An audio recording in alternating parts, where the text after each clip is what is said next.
में डर की परछाई गहराई से झलक रही थी। निहित ने फिर गुस्से में चिल्लाकर कहा, आकाश, यह क्या कर रहे हो तुम?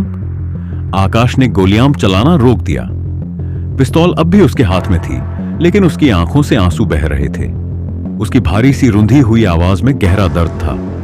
वाय दोस्त, मेरी ये जिंदगी तो बर्बाद हो गई, उसने धीरे धीरे कहा। उसने पिस्तौल अपनी कनपटी पर रख ली। उसकी आंखें बंद हो गईं। अगर किस्मत रही तो फिर मिलेंगे।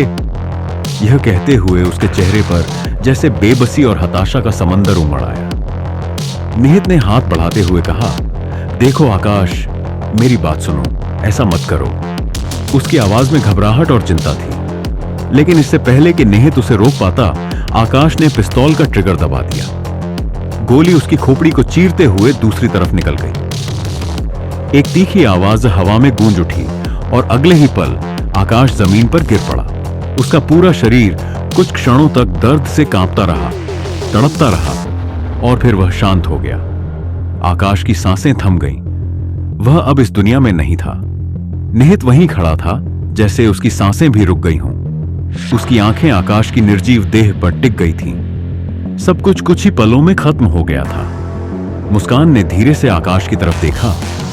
उसकी आंखों में आंसू थे। वह गहरे दुख और सदमे में थी।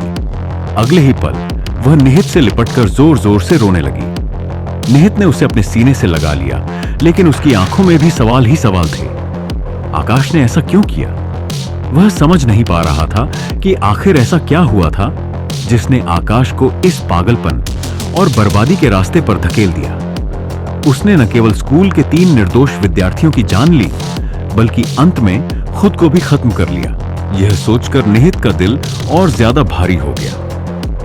अभी सब्सक्राइब करें विशुद्ध नौलोक्य को, बेल आइकन दबाना न भूलें। इस कहानी को लाइक करें, अपनी राय कमेंट करें और अपने दोस्तों व परिवार के साथ शेयर करें।